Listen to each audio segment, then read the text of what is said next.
In the shadowy halls of the Tudor court, where intrigue and ambition swirl like a tempest, a lone figure slips silently through the darkness. Edward Blackwell, the Queen's most trusted spy, has been tasked with a mission that could alter the course of English history. Edward is not what one might expect of a royal spy. Neither villainous nor heroic, he walks a fine line between loyalty and self-preservation. His hair is dark and untamed, much like the secrets he keeps, and his eyes harbor the weight of 1,000 unspoken truths. He is a man driven by the chance to make a difference, yet burdened by the perilous fate that such a task carries. The challenge before him is no small feat. The court is rife with rumors of a plot to assassinate Queen Elizabeth I, a threat originating from within her very inner circle. Edward must navigate this web of deceit, uncovering the puppeteers behind the scheme before the plot comes to fruition. His first stop is the grand banquet hall, where laughter and music mask the tension that lingers beneath the surface. Nobles and courtiers, bedecked in jewels and silks, exchange pleasantries while their eyes dart suspiciously around the room. Edward blends in seamlessly, his gaze narrowing in on each conversation, every shared glance. It is here that he meets Lady Margaret, a woman known for her sharp wit and sharper tongue. Her reputation as a formidable presence at court precedes her, and Edward knows she will not easily be swayed or deceived. He approaches her cautiously, weaving tales of loyalty and trust to gauge her allegiance.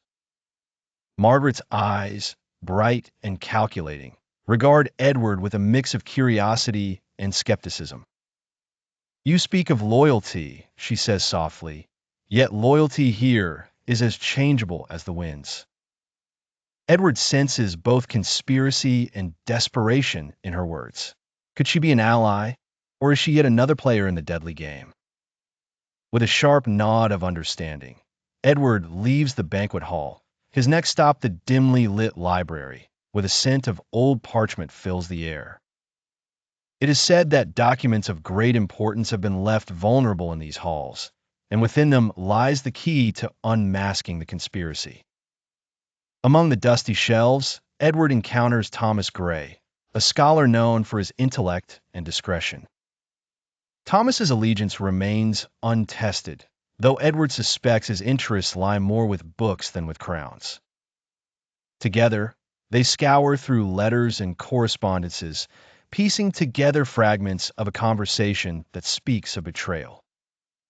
Whoever leads this plot has resources far beyond what we imagine, Thomas whispers, his eyes flickering with fear and wonder.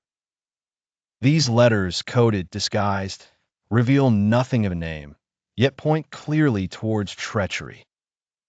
Edward and Thomas form a reluctant alliance, bound by the shared duty to protect their queen. But as the days pass and pieces fall into place, one truth remains clear. Anyone can wear the mask of loyalty. Allies may turn foes, and trust is an illusion crafted with beauty and deceit. As Edward closes in on the mastermind, the tension within the court rises to a crescendo. A grand ball is planned, heralding the arrival of dignitaries from across Europe. It is during this event that Edward must confront the threat. Amidst this celebration, Edward's journey finds its climax. As masked dancers twirl beneath the flickering glow of candlelight, Edward identifies the traitor, a face familiar not just to the court but to him personally. Plots are unraveled, truths revealed, and the Queen's reign preserved.